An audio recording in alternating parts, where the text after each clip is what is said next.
Hey everyone, welcome to today's episode of How to Get into Investment Banking. This is episode 3.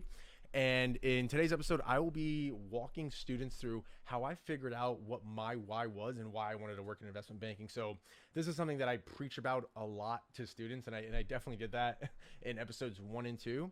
So I figured the best course of action to do, after a lot of the questions I got was like, hey, Sajin, can you help us understand how you came to figure out what your why was and why you wanted to work in investment banking?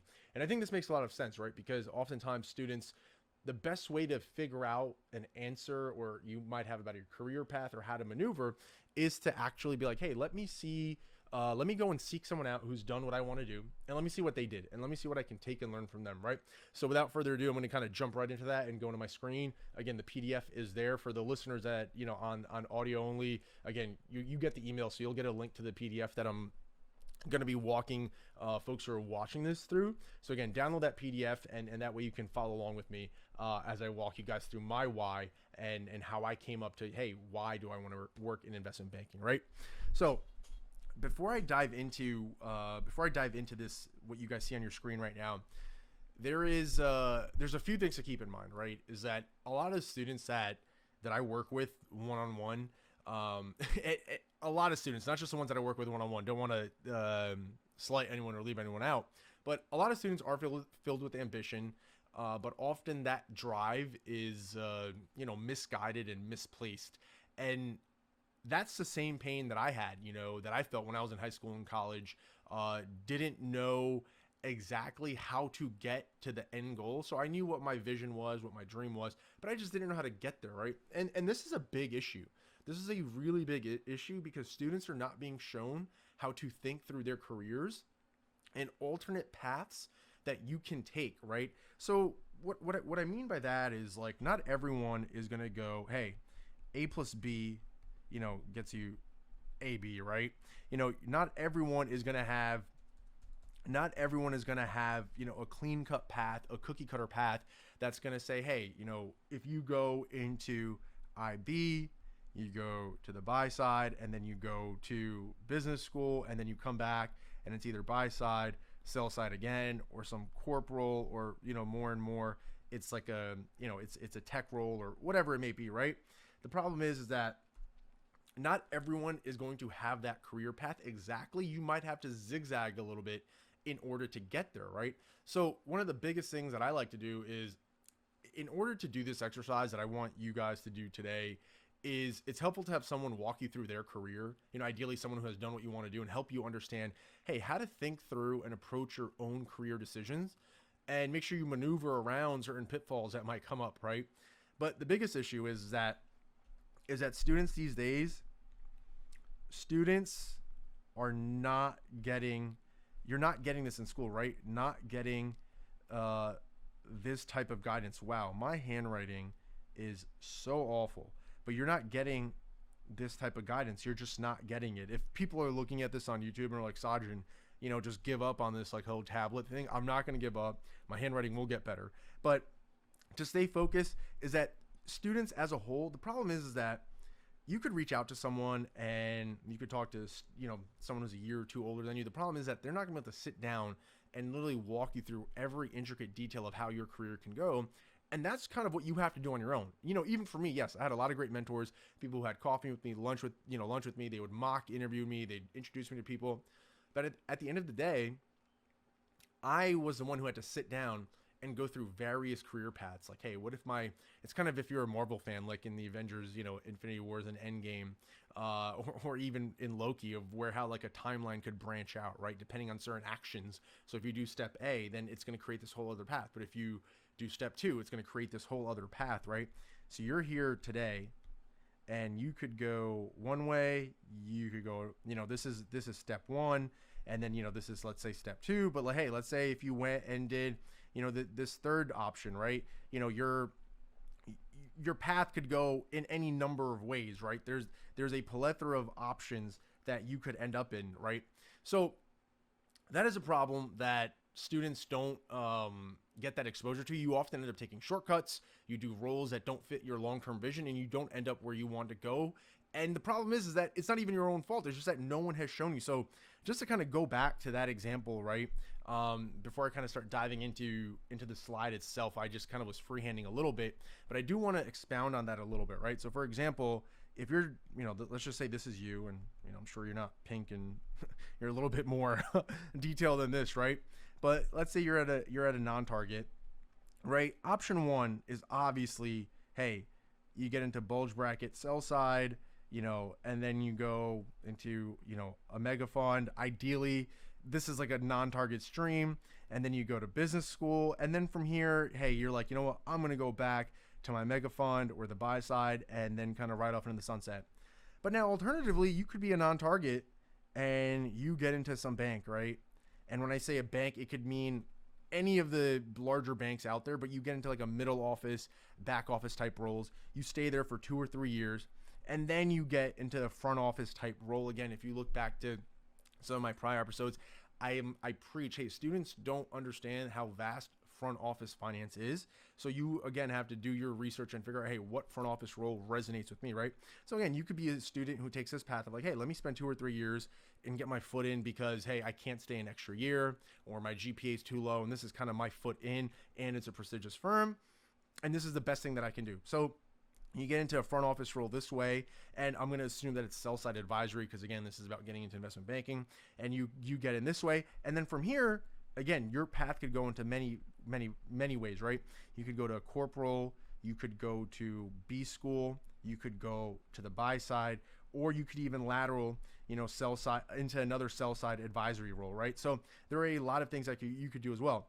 And at the same time, let's say another kind of branch of this tree is that, hey, you don't get into banking right away. Hey, you don't go into some middle front office role. You decide to get like a master's in finance or something, a 1-year program. And there are a lot of students that go and do 1-year programs, again, at elite schools. So think of like an MIT or University of Florida or Villanova University. Again, not ideal, but if you're at a non-target or you have a poor GPA, you need to take that hit and invest and be like, hey, how do I rebrand myself, go to a school that has a little bit better recruiting where I can kind of change my profile and really get into a program that has direct recruiting there. That's really important, right? Is that, so that the point being is that depending on your actions, your career can go a multitude of directions, right? And with that being said, it is important, it is imperative if you're a senior in high school, yes, if you're a junior in high school, yes, that early, because it's just so competitive these days. So even if you're a junior or a senior, and especially if you are a freshman or a sophomore in college, you need to take a deep dive and be like, hey, what are the potential paths that my career can take, right? So I'm going to dive into, I know I prefaced it, I spent much more time than I wanted to. So I'm going to dive right into kind of these 3 pillars right here. So pillar 1 is exposure, pillar 2 is investment banking, and then pillar 3 is why investment banking. Okay, so let's jump into passion and interest. And the question is, Sajin, how did you get into here, right? So the question is, and don't laugh at this, is I have to give credit to VH1. And I don't even know if like VH1 is a thing. I know it's a channel, but I don't know how many people know what VH1 is. But there's a show on VH1 called The Fabulous Life of. And essentially the show is it just highlights like, hey, here's a fabulous life of private equity managers or hedge fund managers or Russian oligarchs or whatever it is, right? So again, mind you that I'm a sophomore in high school and I watch a few of these episodes and I just see these people, these hedge fund managers, private equity guys, and I'm just watching them like, hey, buying companies, taking ownership stakes, buying sports teams, buying movie studios. And again, it might sound a little vain, but I was like, whoa, hold up. How are they doing this? How is this even possible? And this was my hook. I knew from that moment that, hey, I want to do something that's going to allow me to invest into companies, buy businesses, operate them, and grow them, right? That to me as a sophomore in high school was so cool that you could buy entire companies and grow them and buy sports teams and do these cool things, right? I had no idea this was possible. It was even a thing. So I knew that I wanted to own and operate my own business at some point in my life, right? Some sort of holding company with various investments, across sectors, or working at a family office or a PE firm. I knew as a sophomore, I was like, hey, this is the realm that I want to be in, right? So this is what started me down my path of, my research and learning and just absorbing copious amounts of knowledge at like a record pace, right? So for me, it was like, hey, who are the players in this world across industries, right? CEOs, founders, heads of banks, PE firms, hedge fund managers. So, everything from some of the old school OGs, Bruce Wasserstein, Joe Perello, Paul Tudor Jones, James Simmons, guys like Mikhail Prokhorov or Roman Abramovich or the Koch brothers or Stan Kroenke, Thomas Tull, Bob Iger, Henry Kravis, Kohlberg, Louis Bacon, David Matlin, Mark Patterson, Ron Burkle, he owns the Soho House, and I think he still owns the Pittsburgh Penguins too. So pretty much just named a bunch of guys, name dropped all of them. Please respond to my cold emails. No, no, but these are guys. I actually have not actually reached out to any of them, which is shame on me. I should, because I preach, hey, reach out to everyone you admire, right? But again, focusing in on this, the more I read about these guys and what they did, I was like, hold up, let me understand what their backstories were, right? What were their backgrounds? Were they raised by single parents? Did they go to county college? Did they even go to college? Were they raised poor, rich? Did they play sports? And the reason I did this, and the reason this is really important, is comps. You need to really identify what are your comps as they relate to people you look up to. So what were their grades, their major, their test scores? What gave them a leg up? What were some of the critical moments in their lives? And what were some big risks that they took that paid off, and what didn't? And where did they fail? And the reason I did this was, how did I stack up? And people say, hey, Sajin, you always talk about, hey, not worrying about outside noise. And I get that. That's great. But the reason this is important is because I needed to know is that, hey, what is an age range that I need to accomplish certain things by? Or, how am I stacking up relative to the people that I'm looking up to? And I'm a huge fan of these comp timelines, right? So after I found all these people that I wanted to be like, the first thing was, okay, hey, but what age did these people achieve certain things, a role, title, experience? And that way I could use that timeline as like a constant check against myself, and just as a measuring stick of like, hey, what have I done up until this point? And this would allow me to keep myself in check and constantly scrutinize my movements and my actions, right? So again, I think creating comps and a timeline is really important, and that's something that you should do, and it makes a lot of sense, right? Okay, and again, the question you need to ask yourself is, hey, where do I need to position myself to be best suited for success? So I'm going to write that down, right? This is very important, right?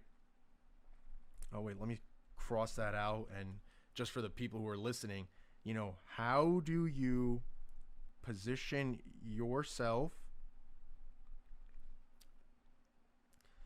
to be best suited for success? Okay.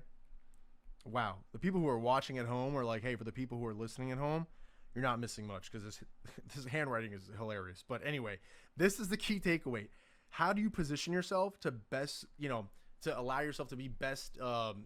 You're putting yourself in the best place to succeed, right? So again, this sounds really overboard, but this is the silver lining. If you take one thing away from this episode, if you want to control your own destiny in a world where others have massive input in the direction of your life, then you need to control not only as many variables as you can, but also have as much information and knowledge as you possibly can have. So you are trying to have perfect information in a world where all information is imperfect. So you need to know how to move at all times and position yourself accordingly. Again, I want to say that one more time because it is something that I believe in so much. Give me 1 second, guys. You know what? I just want to erase this real quickly on my tablet. Okay, so you know what? I'm just going to leave that on there. But again, this is really important because when I say people have a massive input in the direction of your life, just think about it, right? Whether or not someone responds to your cold email, whether or not you get past a phone screen, whether it's objective or subjective, whether someone likes you on an informational interview, whether someone likes you on a super day. There's so many other things that are going to impact what happens in your life, whether it's positive or negative. You can't control that. But what you can control is going into a situation as prepared as possible. Okay, so that's very, very important, is to understand, hey, who do I want to be like when I grow up? what is a kind of list of like 10 to 20 people like that? I know here I'm like, hey, look at kind of like 5 to 10 firms, and then kind of find people who work there that you admire, and kind of say, hey, what was their trajectory like? Did they play sports? What school did they go to? Non-target? How did they kind of progress along their careers? That is very, very vital, and it's going to allow you to objectively grade yourself. Because remember, no one's going to do this for you. No one is going to take the time to be like, hey, how is your career tracking and ranking compared to where you want to be, right? And it's important to do this, right? If you want to be successful, if you want to have a good career, I would think that you would want to take the time and be like, hey, what is the career path that I want? How do I track against the people that I'm looking up to? And then that way it allows you to take a step back and be like, hey, what am I doing right? What am I doing wrong? What do I need to improve? So on and so forth, right? So now I'm going to go into pillar 2, right? So everything that I said, it takes time. It takes time, and it develops over time. That is why, it's just like when in investing, people are like, hey, when was the best time to start? Yeah, well, it was yesterday. And then the second best time is today. So even as it pertains to your career and thinking about career paths you could take, excuse me, just going to take a sip of water. Shout out to my sponsor, Essentia. Call me, please.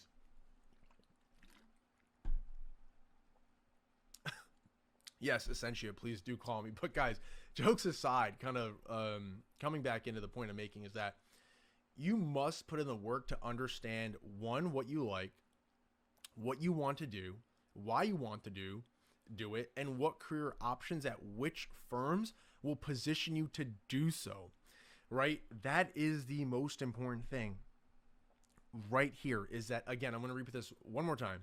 You have to put in the work to understand what you like doing. So again, what do you like? Actually, you know what? Let me just go down so you guys can see it, right? You like to do. That's the one. That is up and foremost, right? What you want to do. What you want to do. Number 3 is why you want to do it. And I'll give my examples kind of to the right? And then number 4 is what careers. Oh God, please don't judge me on my handwriting skills. And then which firms, right? So, hey, if I could just kind of go top of my head, right? Hey, and it just works out conveniently because I'm going to go into this in my example so I'll just kind of jump into it right now, right? So I knew that after doing all this research and kind of doing this checklist on my own, I was able to very quickly ascertain that, hey, I want to work in the buy side in some capacity as a career goal of my line. That was the end of my line, right? It's like, hey, I'm here right now. Wow, that's me at Rutgers. Yes, I looked like that. And this is me as like an old, hey, people live long. Me at 90 years old, right? Buy side investor. So I knew that like my end goal at the end of my career, I wanted to be an investor, right? But as I looked at more and more backgrounds, I was like, hey, I know that I need sell side exposure in order to reach that. So while I knew that my why investment banking was like, to me, at least internally, was so I could get to the buy side, I needed to refine that over time, right? It's like, hey, why the sell side? What in the sell side? And what is it about the sell side that's going to help you in your buy side career? So as I started immersing myself and learning more about the ecosystem, different investors, different firms, I really took a particular liking to the world of distressed investing, right? So this is around like 07 to 010, particularly 08, 09 when things were getting really bad. So I started following deals by firms like Matlin Patterson, Apollo, or Little John and Company, right? Or Black Diamond, right? These are all just, some of these firms, I guess Apollo is probably much of an outlier. But if you think of like a Little John, Matlin Patterson, I guess even Ares to an extent, depending on what strategy, they do a lot of distressed credit type work, right? And I was like, hey, I was graduating high school at this time. And I was like, you know what? This is what really it gets me going, right? Distressed investing. So think about like a Paul Singer or something like that. So for me, I was like, hey, I like distress. I want to be a distressed investor. So I need to get exposure to restructuring. Best case, I land at a restructuring shop, right? Or maybe I do some leverage finance or something that's a debt-focused role that would help me go into a distress-focused firm. So my goals and objectives were clear, right? Hey, I want to work in distressed one day, right? I know that I needed to get exposure at restructuring sell side, right? Ideally, again, best case, right? So for me, I was able to figure this out of like, hey, what does my end goal look like? Because I was spending time kind of reading, learning, and I was doing what mattered to me, right? So I was trying to understand the space that I wanted to work in down the line. So again, that is important for you to do. I can't do that for you. I can sit here and tell you, hey, Sajid Doshi was in high school. He was interested in distressed credit. He read all, this is all he did, read Stephen Moyer's book, Distressed Debt Investing. This is all he read about. This was what he wanted to do. You need to do that on your own. That is your homework, right? And I'll get to that in a second of what I would like for you guys to do before the next week's episode is that, look, and please read this. Read what I write here. If you are about that finance life, then this is something you should be doing already. You shouldn't have to have me tell you to do this. You should be doing this on your own from the get. Hey, you should be looking at stocks. You should be looking at companies. You should be reading Deal Book, PE Hub. You should be reading investing books, right? Again, whether it's an intelligent investor or distressed debt investing, you should be doing these things on your own because you're interested in finance, right? So again, it goes back to that. It's not congruent, right? People say they want to work in finance, be front office, and it's like, hey, well, what are you actually doing, right? Are you spending your free time like going on Twitch or playing video games or looking at meme accounts, or are you spending your time doing something that's going to help you advance your career or break into the career you want to do, right? So again, you are what your actions are, right? So your actions, what you do, most of the way you spend your time is going to impact your life, right? So if you spend your time doing nonsense, then guess what? That's what your life is going to be, nonsense. So spend your time doing things that are pertinent and relevant to getting you one step closer to the career that you want, right? So again, I was able to figure this out because I put in the time and the homework to figure all this out. And that is what I need you to do too, right? Is that spend time thinking about the background of the folks that you're reading about and see, again, what was their timeline, and then try to figure out where you would stack up or how you want your career to stack up to theirs. Again, nothing's going to be perfect. Not everyone's going to have this straight line career path, but it helps to understand what are alternative paths you could take to get to the same destination, right? So, example, this is the homework. Figure this out, right? For example, what I want some folks to do is like, hey, go and read a deck by some activist hedge fund, right? Go to the Stone Conference's website, and they have so many investment ideas, right? Pull up one of those decks, read them, go through it, right? Go to Seeking Alpha and read about a deal that's going on, right? Go to Deal Book and then try to do the analysis on your own of, hey, there's this takeover, there's this IPO, there's this blank check company that's coming out. Hey, does this deal make sense? Why are the comps this way? Why are the valuations this way? Again, you need to be doing this on your own. And again, not only will this drive your own knowledge and help you figure out what are career paths that you want to get to at an end state, but again, guys, what is this going to help you do? It's going to help your networking, because as you read and learn, you're going to be reading about people who are doing this, and those are folks that you should be reaching out to and like, hey, read about your firm on Deal Book about raising X amount for this SPAC that's going to be investing into med devices, etc. Right? I'm interested in healthcare because my parents have been doctors, and they've saved lives, and they focus on cancer research or whatever it is, and I'm really interested in healthcare and I want to be an investor in the space. I don't know. Again, you find what your passion and interest is, and there is a place for your passion and interest, because guess what, guys? In this world that we live in, it doesn't matter. And truly, in 2021, whatever your passion is, there is a advisor, or there is a sell side advisor, and there is a buy side world that exists where your passions are being met. So what that means is you could think like, hey, Sajid, my interests and passions, there's no way that I could align something for me in sell side. That's wrong. Capital drives the world. The capital markets move the world, right? So whatever you think your niche and interest is, best believe that there is some banker advising a company that aligns with your interests and passions. And then on the flip side, best believe there are capital providers or firms on the buy side that are funding these companies, or at least providing capital as these companies grow up, that align with their passions and interests. So please believe that exists. So take your passions and interests, hone them down, refine them, find people who are doing what you want to do, and then work backward to be like, hey, if I want to be like be like this person, what are some career paths that I could take to get there, right? And again, as I transition now perfectly to pillar 3,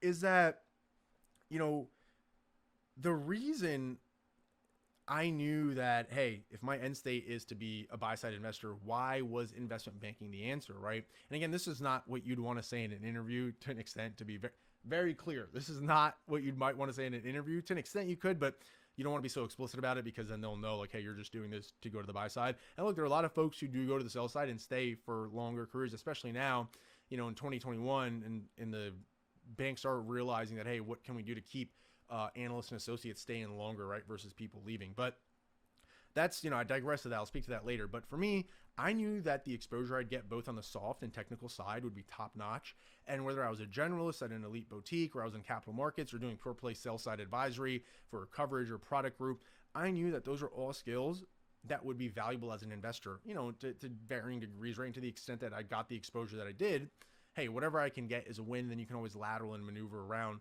based on what you want to do in your career.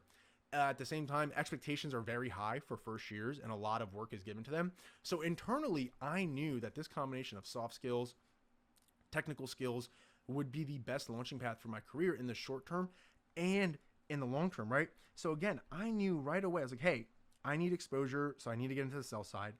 And although, and this is funny, and I'll talk about this in the future videos, that, when I say I wasn't the best high school student, I meant GPA wise. Otherwise, I was an angel. But I was as a senior, I had a 2.8, and there's a reason I went to accounting college and then to state school, right? Although I felt like it was too late, with my high school GPA that I had, it is possible to kind of right the ship, but you have to do it quickly. And for folks who are already at good schools and who are freshmen and sophomores, hey, you don't have to worry about transferring to a good state school, or, you don't have to worry about that. You can focus on, hey, let me take my passions, my interests. What does it align with? What are banks and firms that align with my short-term vision that will help me bridge the gap to get to my long-term vision, right? So again, for next week, and 7 days is more than enough, right? What is your why? And this is something you should have answered from episodes, 1 and 2, right? This is something that should have been done already, right? In terms of what your long-term vision is. But now it's, hey, why investment banking, right? So again, what I want folks to do, ideally, watch this episode, come back, drop in the comments, and, I'll do my best to provide feedback and kind of, hey, how to refine some of those points. But the most important thing is, as you're thinking about this, do the time to do the research, because there are a plethora of firms, especially in North America, in Canada, in America, in the UK. There are literally hundreds and hundreds of firms, both on the buy side and on the sell side, at a large metropolitan level and at a regional level, right? Nashville, Austin, Milwaukee, Chicago, Boston, there are so many, San Diego, Seattle, there are so many firms across America. People just want to hone in on New York and Lexington, Kentucky. There are firms everywhere, right? There is capital, there are deals being done everywhere. So there are going to be firms regionally. Oh, not now. Again, so with that being said, take the time, spend 2 or 3 days honing down on, hey, what are my passions and interests? Trying to find people who are doing exactly what you want to do, figure out what their paths were, and then think about what your paths could be, right? Whether you're a freshman, sophomore, junior, or senior, think about what are different paths you could take, right? Maybe you have to stay an extra year, right? Maybe and let me actually, maybe path 1 here, and I'll just kind of do a quick little illustration. Maybe path 1 is that you stay a 5th year, right? Maybe path 2 is that you go to a master's in finance program at a top school. Maybe path 3 is that you take, the best available offer, right? Maybe path 4 is that you go to a regional firm because you can't get in at some of the larger, more competitive areas, right? Maybe path 5 is that it's a combination of, hey, let me take a middle office role, and then with the plan and focus of lateraling in a year, right? So kind of a middle office, and then you lateral over. And again, guys, I don't want to speak to these different varying paths in this level of detail in this video, because I do have dedicated videos coming up where I'm going to be walking through illustratively, hey, what do you do if you're a non-target and you're a sophomore and you have to take a back office internship, or you have to work in wealth management? So I'm going to go through these in detail in future episodes, right? Of exactly hey, what do you do if you're in this situation, and what do you do if you're in this other situation, right? But right now, that will come. So again, take a deep breath. Figure out, what passions and interests you really have, and what industry verticals, what sectors. Find people who are doing what you want to do. Again, by putting in the time, doing the research. There's a lot of work out there, right? Again, PE Hub, Dealbook, again, Jason's Inside newsletter. There's so many resources out there, right? Again, spend some time, Barron's, Seeking Alpha, go through that stuff, read about deals, investments that are going on. Again, find those people who are mentioned in those articles, look at how their career trajectories have gone, see how you could line up with them, and, again, how your career might track depending on what you do, and using some of this stuff as like kind of like a guiding north. It's like, hey, what if I transfer to another school? Do I stay a fifth year? Do I go to a master's program? Do I do a back office role? Do I go to a mid office role? Do I go to, do I take something at a regional city and just to get my foot in? Again, these are things that you need to spend time doing and think about what are some, alternative paths that my career could take. So again, that concludes this episode. I did want to touch on a few things. I did get a few questions that came to me, was in particular of like, hey, Sajin, why is this, again, even last week students were like, hey, like, why is your why so important, right? But again, if you go through, I'm going to give another example just because I think I really need students to understand this, right? So let's say you find yourself reading about tech companies and you follow a certain stock, right? Are you following IPO trends for startups, right? Are you looking into emerging technologies in the biotech space or in AI or automation, right? Or in cloud computing? What is it that you find yourself doing, right? You want to take advantage of your youth, right? Most of you ideally are between like 15 and 21, 23 maybe. Take advantage of your youth, develop your niche and what you're passionate about, and then go all in. Go all in. Take advantage of your youth, develop those passions and interests, and go all in. So look, guys, I explained, my why and how my journey started of like, hey, I was interested in the distress space, credit, restructuring, bankruptcies, and that is kind of how my journey started, right? And if you take a step back, I learned about these hedge fund managers, these investors, these folks who had operating companies. You think of like a Stan Kroenke or Ron Burkle, right?